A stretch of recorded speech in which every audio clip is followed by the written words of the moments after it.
Yeah, wow. That was 9 seconds that they closed up that lap to the 880. I'm curious to see what the gap ends up being between the 55 and the 880. Also, I mean, for that matter, curious to see whether or not the 55 ends up just pulling directly into pit lane.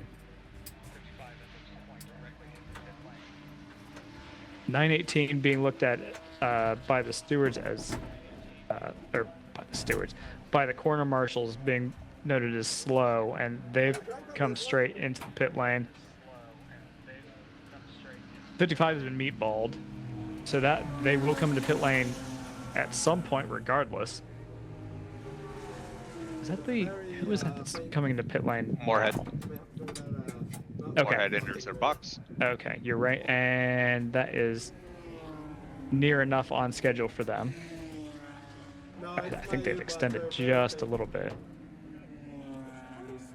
No, 41 laps. That's more like 46 laps, actually. Okay, which is more consistent with their previous stint. So 147 for Moorhead finishes, or works on rather, their last stop of the day, but will finish their pit stop schedule. If everything goes well, they can put their feet up for the remainder of the day. This, you would think, will push them back behind the 511 for Bruce Innovations. So it's still looking like it's going to be the two temp cars, if you like. The old GTR 99, Moorhead 147 peels out. GTR 99 and Bruce Innovations, two cars that are not regular runners in GP1. And so they will take points away from the 147. But will not really be fighting for anything for end-of-year classification.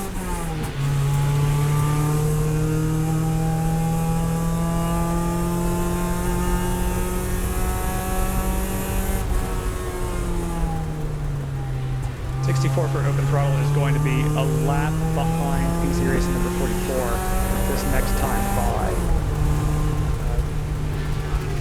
Really will be putting themselves back onto the same lap. That will be another spot drop from the 44 unless that car is able to be wheeled out in the next minute and a half, basically.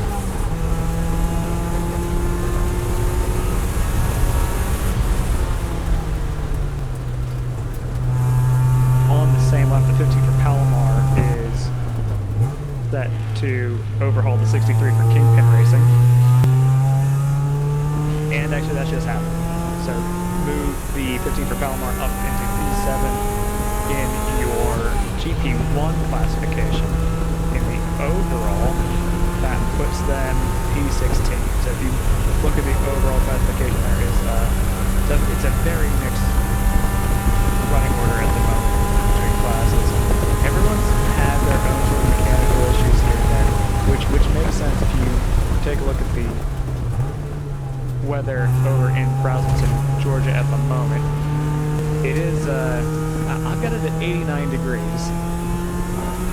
We've been kind of on the border of 90 the entire day, so this is putting a lot of heat into these cars and putting a lot of heat into these drivers. So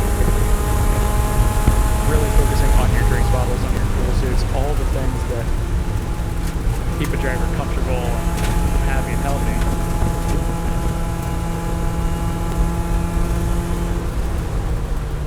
Our insider for the day, Bill Joyce, tells us 44 is done for the day, so it's really going to be a matter of whether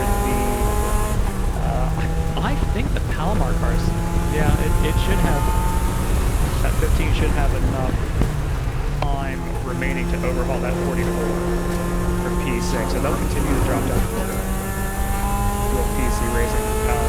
Will not be enough time for that 14 in Palomar to catch up to them. I think that 14 will pick up P8 from the number 63 for Kingpin, which is a remarkable story because that car didn't even take the start. That car started quite late in the Palomar car, but it hasn't really had, at least as far as I can tell, had too many issues since then. Yeah, no, it's been relatively clean out there. If they can average a 150 lap, they should be able to do 2 laps for races. Yes, actually, it might not be a bad time for projections, particularly for those cars down the order. At 918 that was reportedly slow, they have sent that car back out. They'll need another, how far back are they? So 9 laps. yes, so that should still be doable. Same with MMR getting 12th. Outside of the points paying positions, unfortunately. They won't have time to overhaul the 98 in the Birmingham Road race. So that car that had such a strong run earlier before the, I think it's the front left suspension had some sort of severe failure. Knocked them out of the race and they have not been able to repair that. That is another one of those teams that has had issue after issue, just terrible luck in the past few rounds. And, we will be looking for them to turn that around. Maybe tomorrow. Not sure how much work needs to be done with that front left corner, but there'll be a couple hours left running.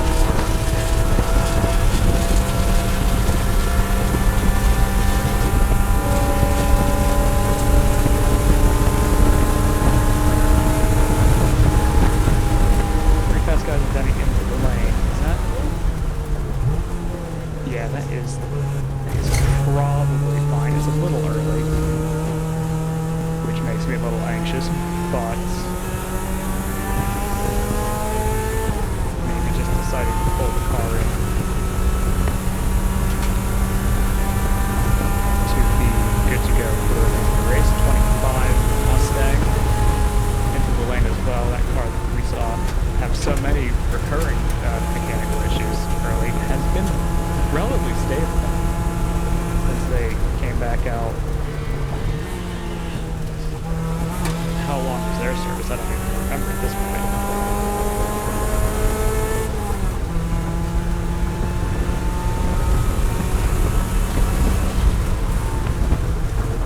Long would appear to be the answer to that. But that car has been circulating pretty well, it has to be said, over the past hour or so. Good shakedown. Yeah, it is a good shakedown, and again, would be nice to know what exactly was going on with that car, because it did seem extremely frustrating.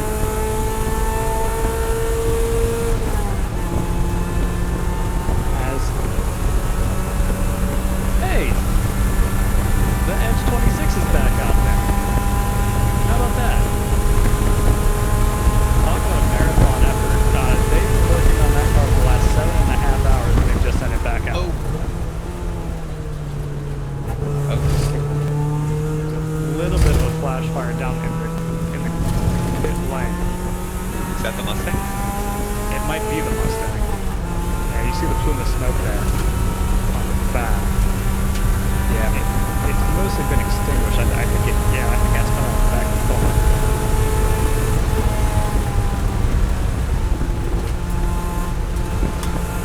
I'm not sure if that is that's a fuel overflow fire. Sent the they sent a vehicle down to take a look at it. I do think that has been pretty well extinguished. Very, very briefly, I don't even know if it showed up on our monitor, but for a split second we went yellow. And then straight back to green. So this car was never deployed there, but we did have a moment, I assume because of the situation on pit lane. Yes.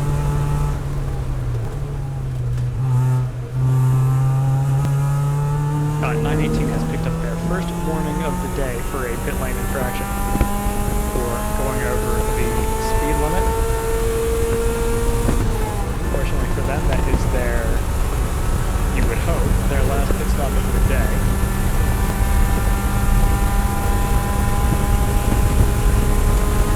Make it no mistake on pit lane, that would be the time to do it.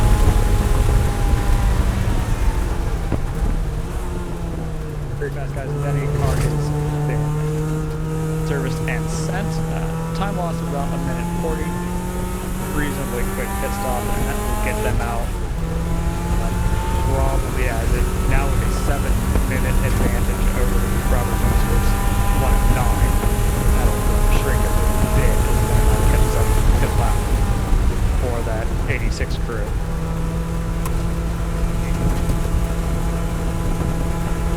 Next car that we'll be expecting to pit will be the 701 in GP1. That will, of course, be their last stop as well. Expect them in about 4 laps time. Everybody in the top 3 has completed all of their service for the day, as have, let's see, Palomar cars probably will splash. I'm not sure that that'll get in the way of their trying to overhaul the 44 and the 63 respectively.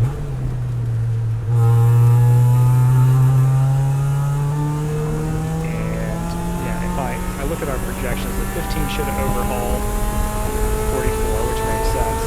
14 should also overhaul the 63, and that also makes sense.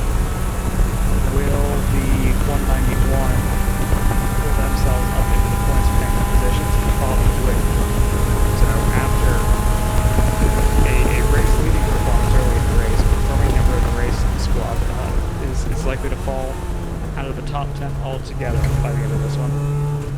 And most likely finish 11th and 12th, unfortunately.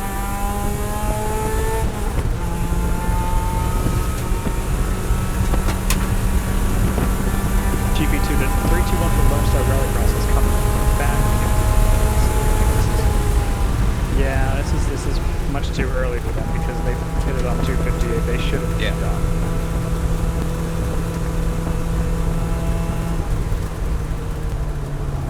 At least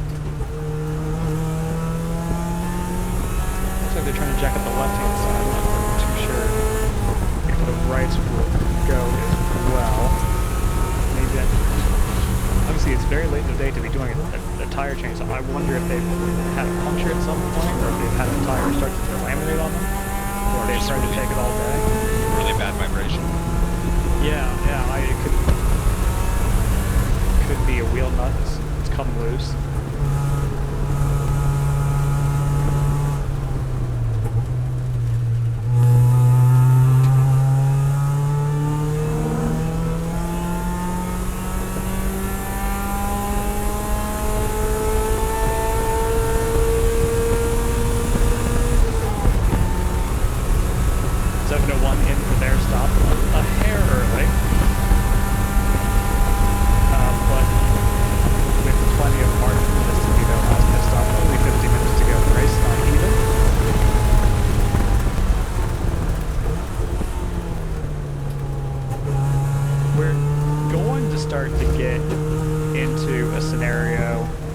Particularly in GP2, where we're potentially going to sew up a couple of spots before we get the checkered flag, particularly if something has happened to the 321 that can't be repaired.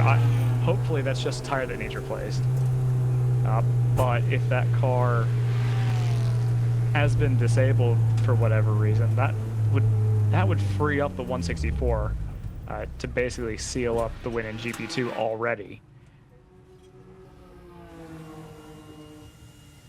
GP3 is quite a bit tighter, so even if something were to happen to the Motorsports 109, you would have the 605 for round 3 about 2 laps behind them.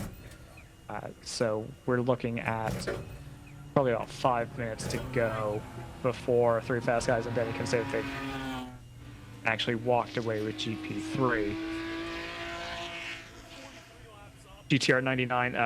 Really, it's just 3 cars in the fight in GP1. So GP3 actually, for my money, in terms of up and down the class, has been a little more stout. Obviously, the fight for the win in GP1 has been really interesting, but a lot of the cars that were involved in that have fallen away for different reasons.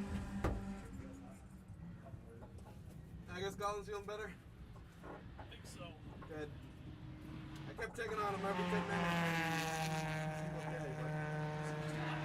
Yeah, he's already good. Apex V2R has pitted basically on schedule.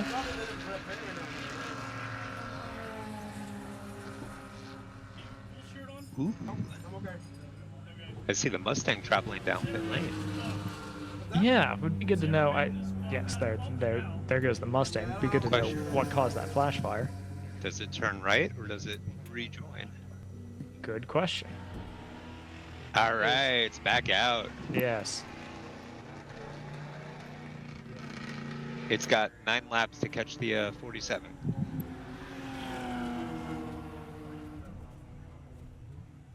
Yeah. If we were handing out Spirit of the Race award, we'd have quite a few to dole out.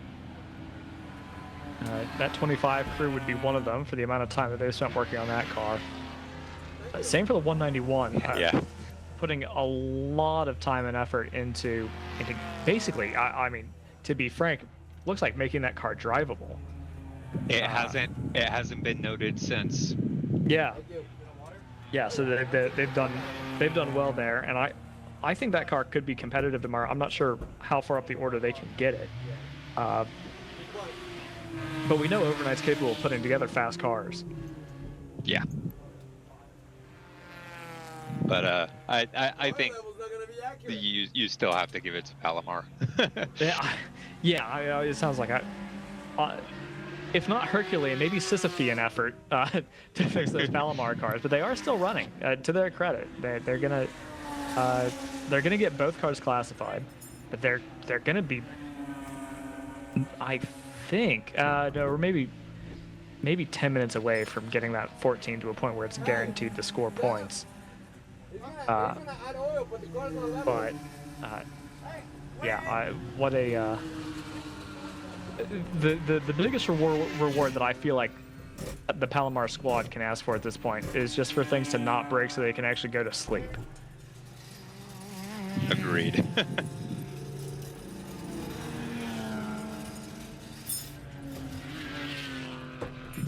Just make it so everything, all that effort is worth it. Yeah. Yeah, like I said, they are, both cars are due to pick up another spot. So 15 should round up the 44, and the 14 should round up the 63. That won't happen for another 30 minutes or so.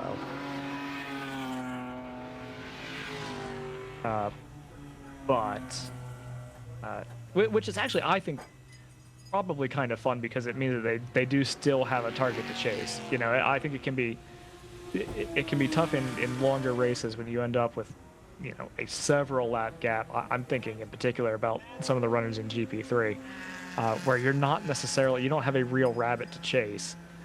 At least the Palomar guys have a lap counter that they need to hit.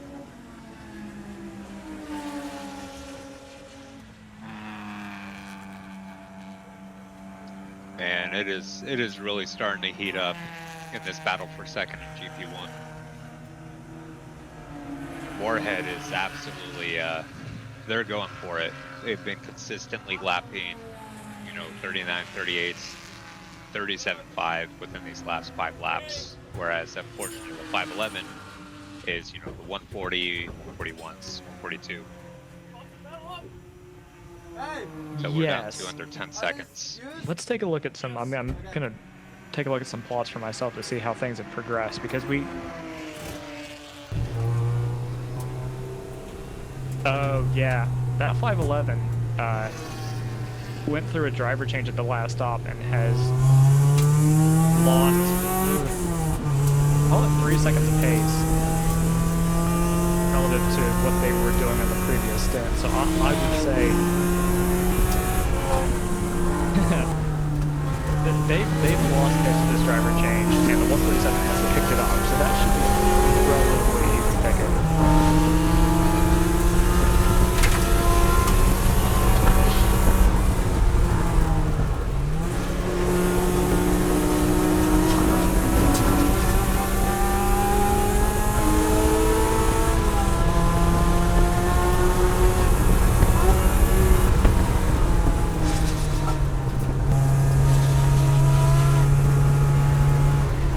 Gap in GP2 has blown out to about 20 minutes, so as that happens, getting closer and closer and closer to the point where GP2 is set up, not just in P1, but also in P2. If we're not careful, as soon as the 918 overhauls the 197, GP2 could be completely set up with 20 minutes to play. Yeah, we're about to have for fourth in GP2 this lap.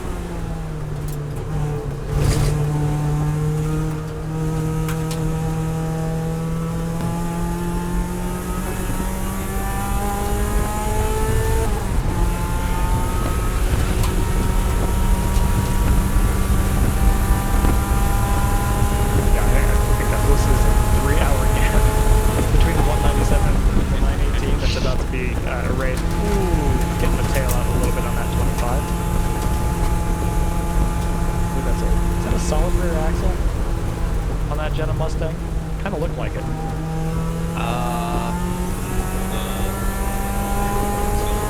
I think that's the first gen where it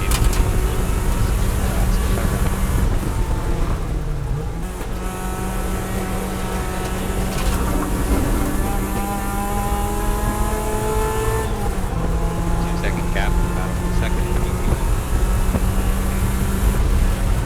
Yeah, last lap, or the lap before that, rather, the gap fell from 10 seconds to 6. So we're trending to get that overtake done at the end of this lap.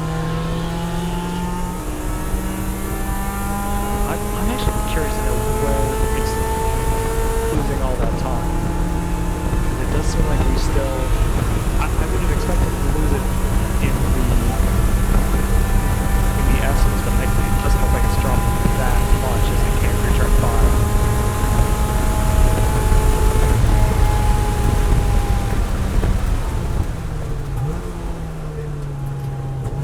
There's an awful lot you can give up in 6 and 7, and in the braking for turn 10A though.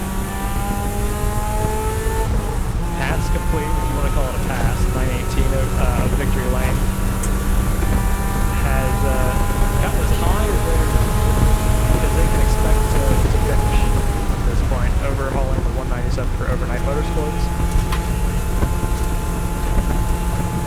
See, down to about 2 seconds here. Interesting. I don't think... My only thought is that I did think that the 511 was going to be marginal on fuel. I wonder if they're in a fuel save mode. They were probably... I don't think they're a lap away from being there. But they're really close. Last stop for Lonestar, that unscheduled final stop. Off in 6 minutes. Remember, a typical pit stop costs most of the entries in the field about 30 to a minute 40. Next in turn 5, gap second.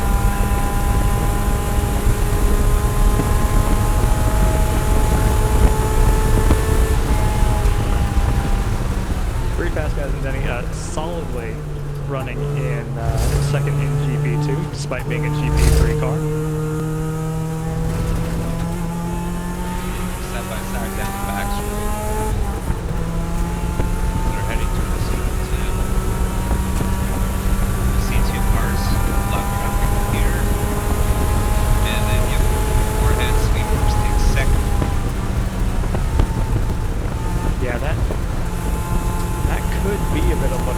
from that 511. If that is the case, though, well, they're really in a no-win situation if they're having a fuel save. But there's a part of me that says just come in and take a bit of extra fuel because you can't lose another spot at this point. It's not all that plenty fuel save. Although I suppose it is a little kinder on the equipment if you've got to take a couple seconds out of the ultimate lap time.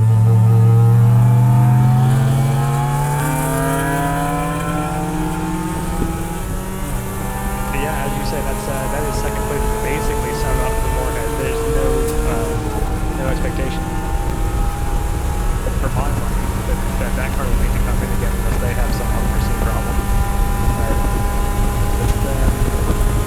I've got 2 minutes and 59 4 laps to change. That number 99 car can afford to have a slip. And also, basically, they can have an incidental contact. You'd hate to take one out of pride, but they do have that margin built up.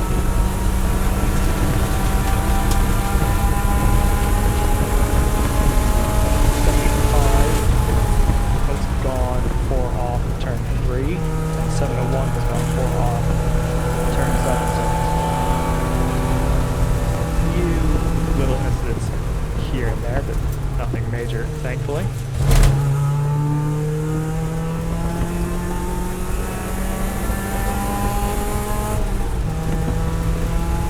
Has overtaken Birmingham Road Racing, and it does officially drop the 98 out of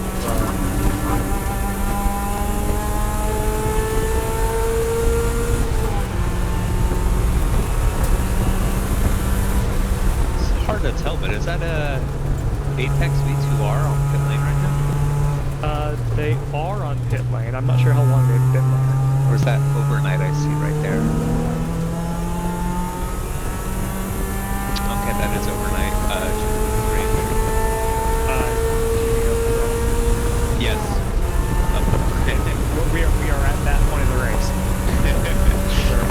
Words are meaningless. So that would be 6:55, I believe. That is rejoin the race. Yes. For what must be the 3rd time. Lots of long calls to the pit lane into the paddock today. Okay, Apex did leave pit lane. They're back out. Okay.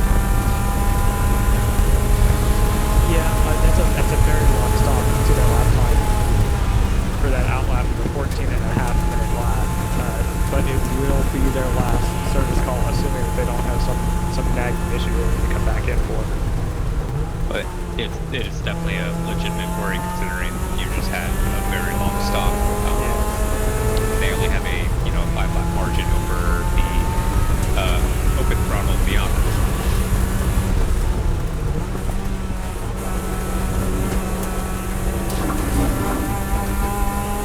Yeah, so you're right. That's not exactly done and dusted either. Good to see that Miata continuing to circulate. I know it's a bit behind in the GP3 classification, but that car is still running. Yeah, unfortunately,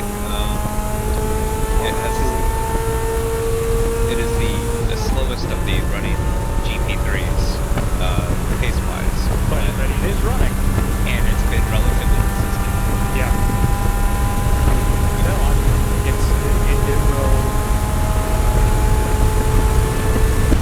It will at the very least have beaten 2 AOA cars and the team BMW.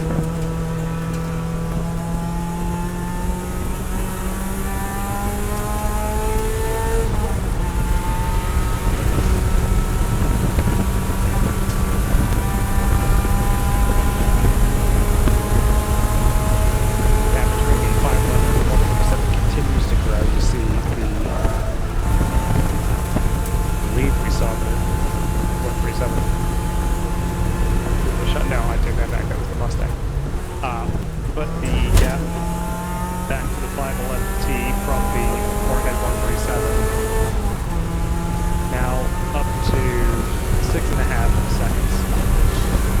About 2 that last time by. So they may well also just be conserving equipment on the 511. There's nothing really to race for there. At this point, they do want to be in the area if the Moorhead 147 does have some kind of slip up. But they're not looking at racing wheel to wheel for a position in the closing half hour of this race.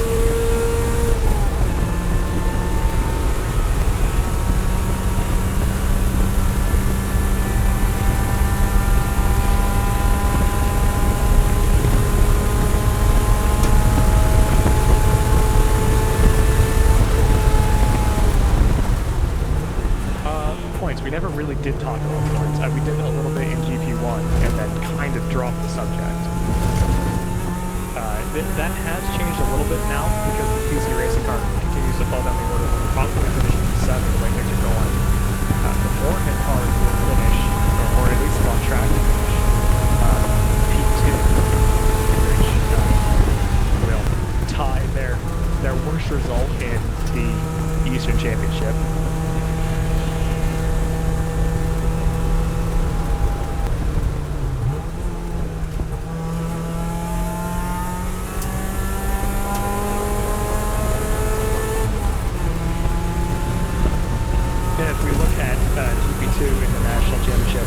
It was the 197 that was the points leader coming into this, followed by the 164. So this will be a pretty good result for Harrison, not just for the win, as things stand, and increasingly they're looking practically insurmountable. We're about 10 minutes away from them having set that up, but because the 197 is going to finish back in 5th, they're going to pull back a decent number of points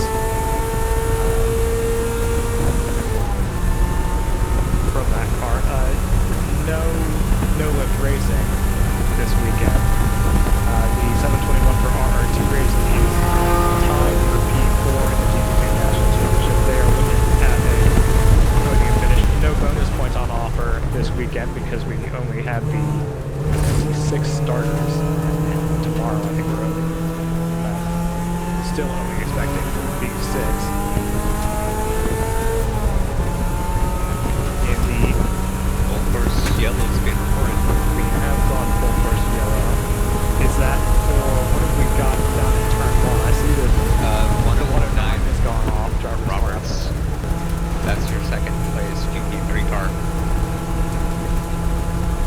Yeah, and they've gone missing, so I think that car is stopped somewhere. I don't know if they've had a mechanical. I don't see any reports of smoke or anything, and also no reports of that car having spun or made contact with the tires.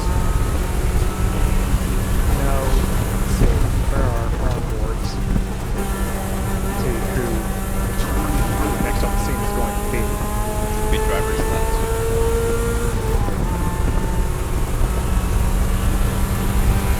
Yeah, they've just taken it all the way out to the barrier on the left-hand side, way out in the runoff.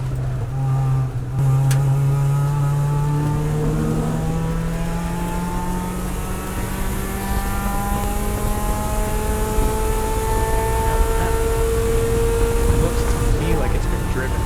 I don't think that's made contact with the wall. I think it's possible that it's actually gone all the way around the gravel trap and come to a stop.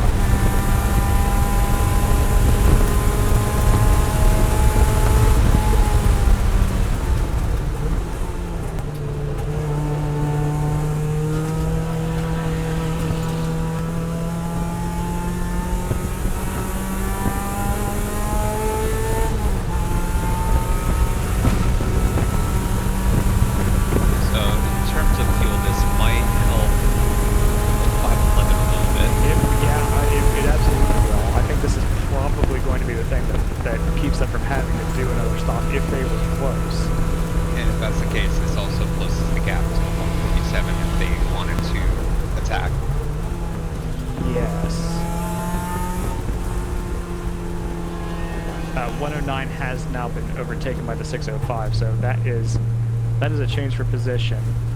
109 will probably lose a second spot, but no more than that, to the 75 for AOA Racing.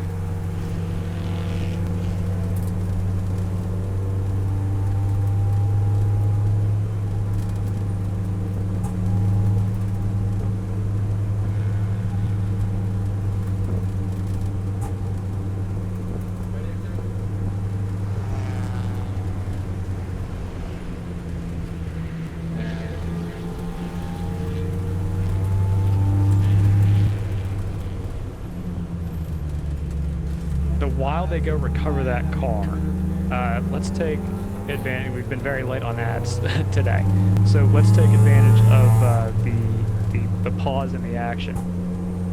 And while they recover that 109 for Roberts Motorsports, we'll go to an ad break, and on the other side of that, we'll have about 25 minutes to play, and should be pretty close to the resumption of green flag racing. Back after this.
Back to the final 25 minutes of the 9-hour GP only edition of World Racing League at Road Atlanta. We've got the 109 for Roberts Motorsports coming back on a flatbed, unfortunately. I think that'll be the end of their race, which will mean the 75 is probably going to overhaul them, and they might be at risk of dropping another spot to the 880 for Apex V2R as well. Lights are still on the safety vehicle. Two things that we noted during the break. One was a surprise, the other not so much. The 511 came in to top off. That's a little bit of a surprise. More so of a surprise is the 99T coming into pit, and they've come out right behind the 147, so that we have just under a lap advantage between those two cars. So now they have to run clean, but they're not going to run out of fuel. Yes, which I think is... I didn't think that the 99 was at risk anyway, and with this caution, I would have thought that they would have been safe. So maybe there's something in that I've misread, but I thought they stopped basically back timed to be able to make it to the end. Either way, they're back on track now. Well, this could be also, Joseph, a situation of that's a car they haven't run in a while, and they don't have the fuel number dialed in. Perhaps. And same with the 511, I would say. Like, I'm sure if both of them are in their M4s, they know that they can stretch it. But if you're marginal and you get a free stop to make here anyway, you'd hate to have made that mistake and have it cough with 2 laps to go. Yeah, I suppose that's true, but the thing that always makes me a little anxious is because the series is so draconian on contact, and for good reason. You've put yourself in a position where you've gone from the head of the field and really not having to pass anybody for the next 10 laps to now you're mid to back half of the pack, and you've got quite a bit of lap traffic in front of you, which is, it's just a little bit of a penalty risk, and I don't know if it's the same penalty risk it would be at a normal weekend. We've got a little bit lighter fields, and they're the top dog. So they don't have to be looking in the mirrors for anything. They can take their time and just only pass people on the straights. Like, cool, if you want to blow you away on the straight, great. If not, well, that's fine too. I'll just sit right here. Because they can burn. They have, what, a minute 30 at least to burn in 22 minutes? Yes, another car that's come in that's a little bit of a surprise to me is the 164 for Harrison. So your GP2 leaders also come in. And they should have been easily good, I would have thought. Maybe they too were a little marginal and are just topping off to be safe. I mean, they're so far ahead of the 321 for Lonestar that they could have just run the thing dry. We are going to go back to green. Pace car is off, and we are going to be taken back to green by the Lonestar Rallycross number 321, your P2 in GP2. And round 3 racing GP1 car takes the inside easily going back up the hill. They will lead the field into turn 3. I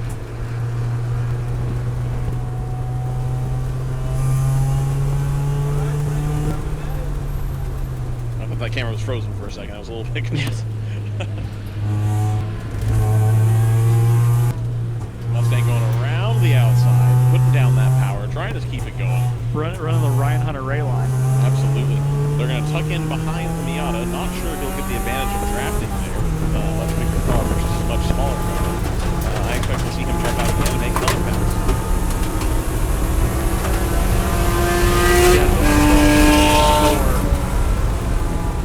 Is at least on an out lap,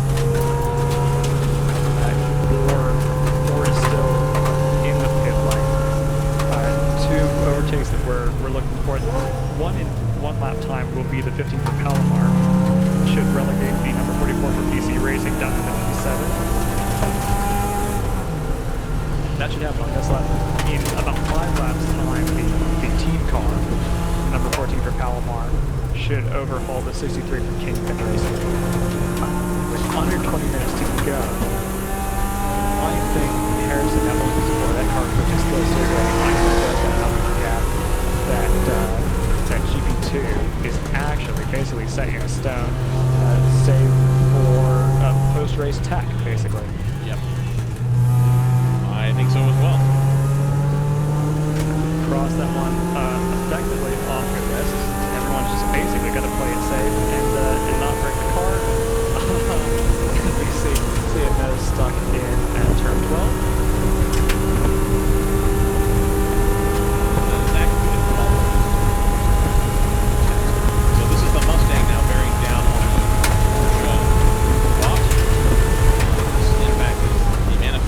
Question that I asked myself repeatedly before I bought my Mustang, having driven my friend's Boxster, was which of these 2 cars would I go for? And so that Boxster with a 2.5 in the GP being hounded by the Mustang. And in theory, you would think here that the corners and the Mustang will be better on the straights. But that Mustang has been making some pretty around the outside. They've been putting noses in, they've been doing this and that. That car has been, I don't want to say taking chances, but they've been aggressive, I think, today in trying to take positions they can get.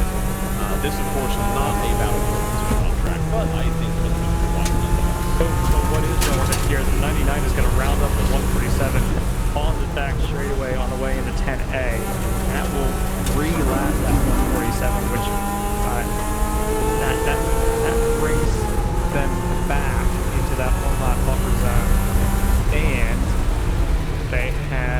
back around to being third in line on track.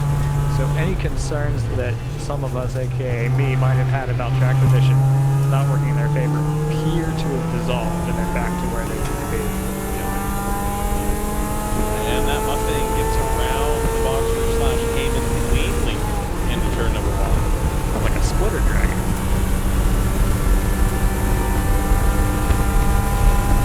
I know you don't have track set on you. It's not like something you said fiber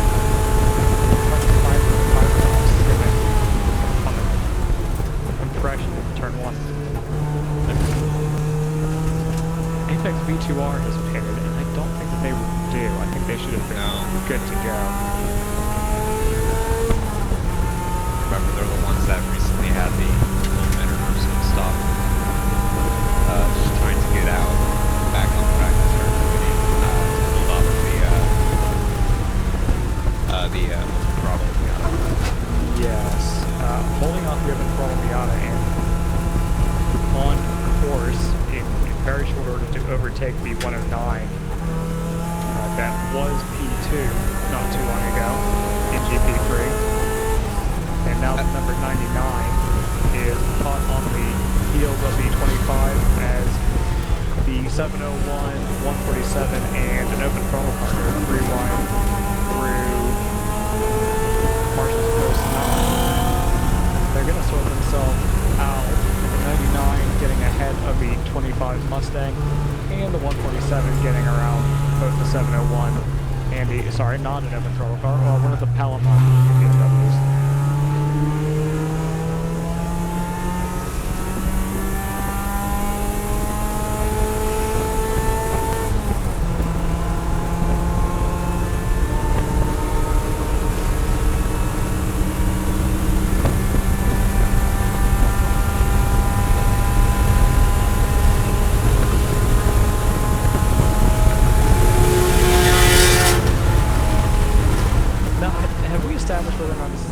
A debut for that Lonestar number 321. Have we seen that in previous weekends?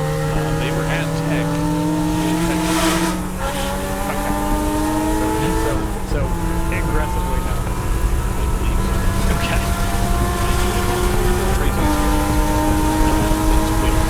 Yes. The first time in WRL. So, I mean, that's astounding. If we are right about that, to finish second in GP2, which is where they are. It sets us to finish up RRT Racing is going to pull third. They cannot be caught. And the 918 at this point can no longer be caught either. They will finish P4 after spending 3 hours.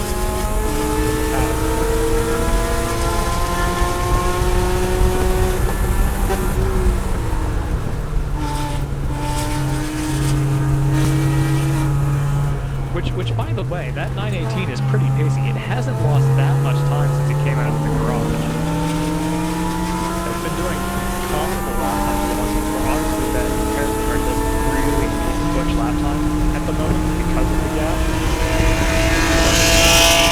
This is another one of those cars where if they have a good race on Sunday, they could really take a lot, particularly that 918.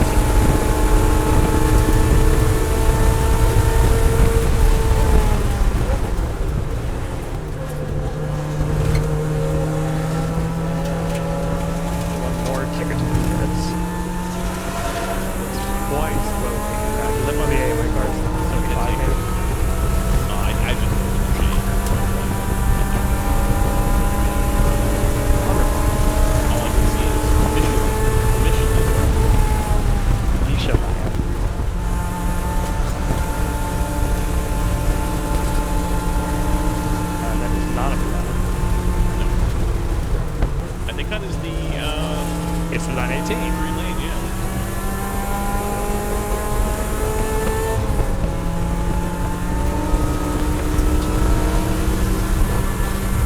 Wonder if they've got an issue if they were the first time. They were not. So that may be that considering to shake out that car or calling it a day. they've done what they need to do. They took forth from overnight motorsports. There's not much more they can get position wise. Yeah, and they have to think about it. Yeah, and they would be comfortably classified. They don't have to worry about losing so many laps at this point, especially with probably like 9 to go for GP2 people. They don't need to worry about going below that 50% threshold.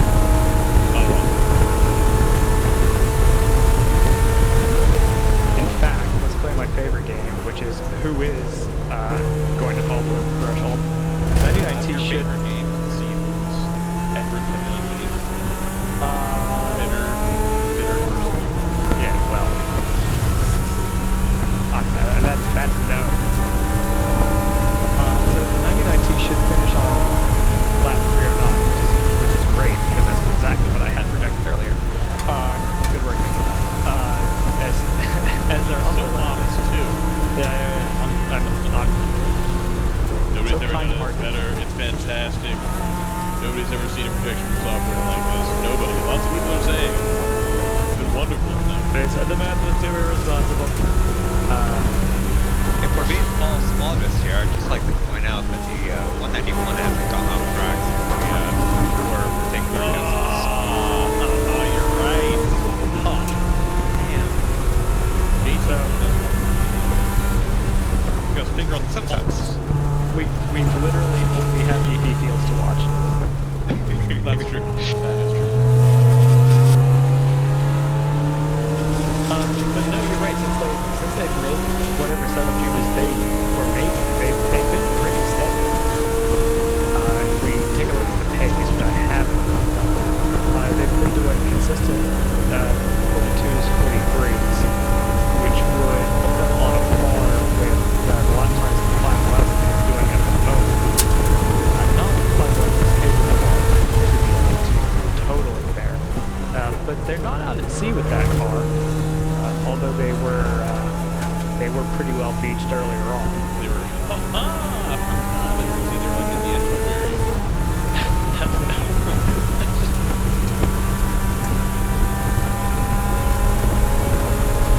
Alright, this lap lead. Take 8 for GP1. All right.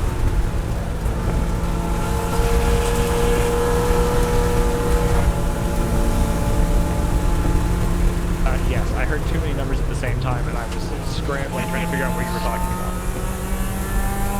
But that will also then be the highest that that car will be able to achieve. Let's see. So if the number 99 finishes on, we'll call it 308, so I can get myself a number. That'd be 155. That the team would need to hit. The number 25, it's going to be slightly irrelevant because they're going to be outside the points paying positions anyway. But they are really close to having that car classified at the end of this. If that continues to operate as smoothly as it has been, which means that the overnight number 191 here, final points scoring entry, should be safe, and actually really is safe. Hold the proverbial phone. We've got a car back out on track. Guess who it is? Or is it the open throttle car? No, it's the number 98 for Birmingham Road Race. Yeah. They are also a little too far back to be able to do anything with it, but good to see that car being shaken down before they have to take the green flag tomorrow. The open throttle, the E46 is being driven in the paddock right now. Ooh, all right, the plot thickens. Spicy. It's going to be a 1 lap sprint to the end, or 3 lap sprint to the end. I actually don't think there's anything in it for any of the open throttle cars, to be honest. Okay. Well, they did this shit and send the victory lane car back out.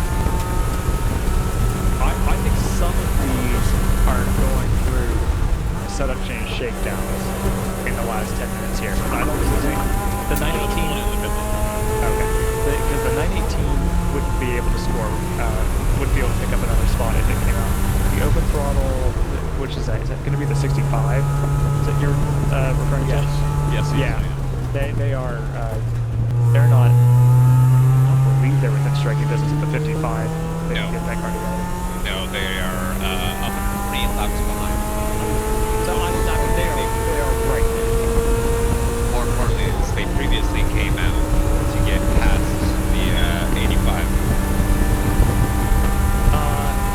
Yeah, but that's not gonna. I mean, they don't. They are one of those cars that does not have enough time to think. Yeah. The 55 does. The 55 for AOA will be classified. In GP2, you have to go down to the fifth place 197 for overnight. And so that is the entirety of the top 5 will be classified. The P6 of 6 for that 160 forehead, they will not be classified. They've only turned 67 laps. So that kind of answers that question. Have I talked about the GP3 class yet? Probably in terms of national championship. Open throttle at number 65 that is sitting P8 and will not score points because of this classification issue that we were just talking about. They came in leading the GP3 national championship. The 85 is P2. 75 is P3 in the championship and P3 in the running at the moment, at 28 points behind open throttle. They'll claw back. What would that be?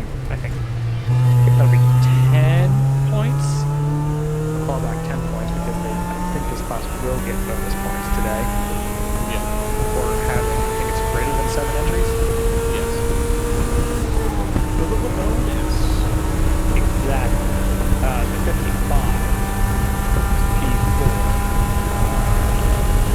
They'll score, I think.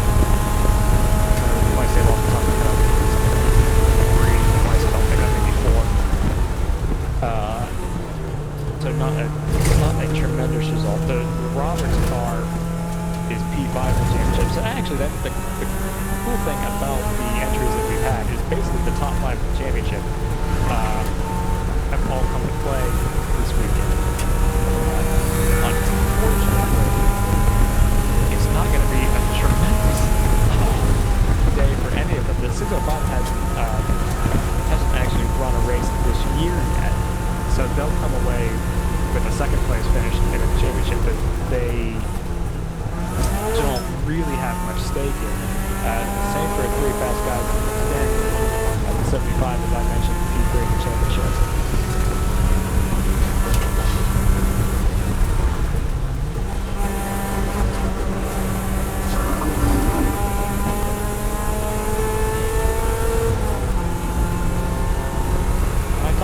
I've talked about the East a little bit. That 147 for Moorhead leads the East by a bit of a margin just because they've won everything but one, and in that race they finished B2. So would have been the Sunday race and then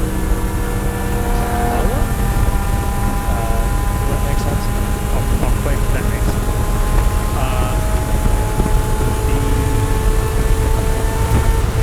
Everybody else here, the 701 for round 3 have had a rough going thing in the East. So this will be a good boost for them just to pick up points, frankly. In the East in GP2, overnight that 197 was leading, and I think they still will. Although it's going to be close because the RRT racing car is going to pick up, I think, 4 points off them. I don't know. It's 3. Then they'll still have a point advantage over that RRT number 721. The difference is going to be this Harrison car, which is going to come away with 13 points, and I believe they will overhaul the 197. So you'll have a change for the GP2 East lead coming out of this race. And And then in the GP3 East, more or less the same story as the national championship, with that open throttle number 65 basically leading the championship as we came in, but not coming away at all today. The national overall championship, majority of let's see, 111 and 44 at the head of that, the 147 in P3 there, and this will be a good day for them in that regard. 197 was 197 and 65 for that matter were right behind them coming into this weekend. 197 will we decided to score points, but not very many, not great. And 65 for open throttle will again not score any. So that's how the national championship will chop and change. Basically, advantage to the 147 for Moorhead. I think we'll put them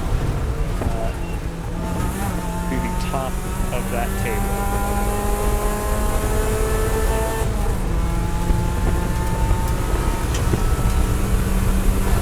There goes Matt Moorhead, 147. Remember, started at the very tail end of the field because they didn't get any running room yesterday. I don't think we hit that point hard enough. I only mentioned it probably 20 times. There's a big Uber, TM. Those three pass guys and Jenny.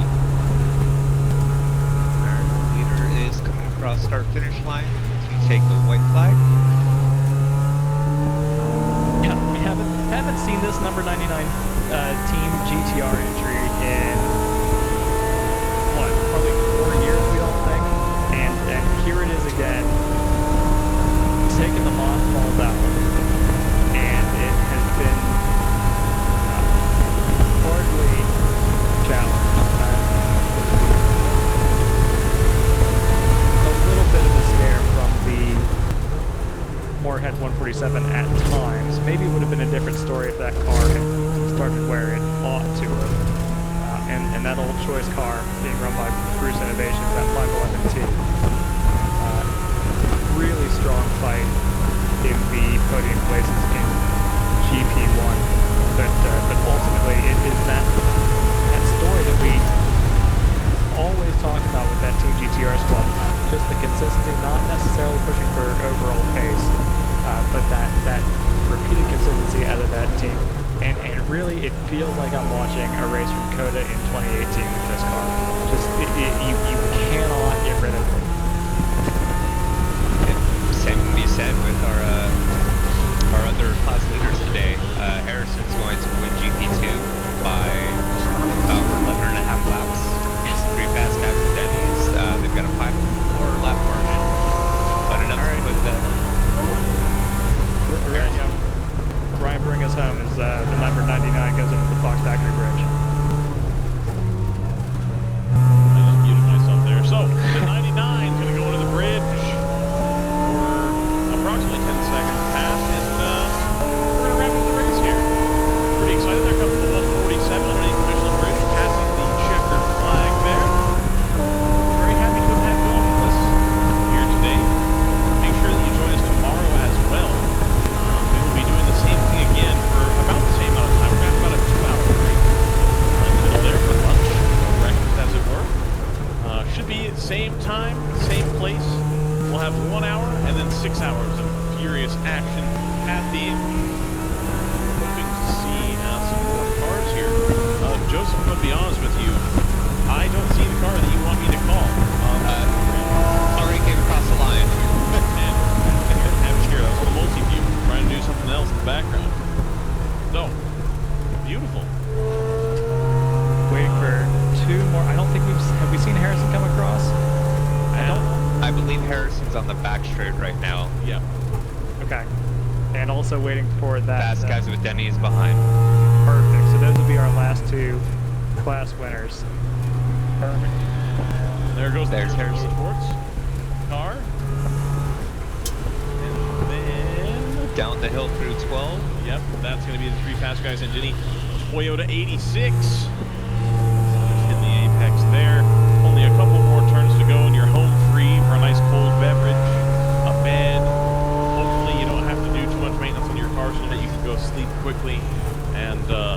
ready to get back at it again.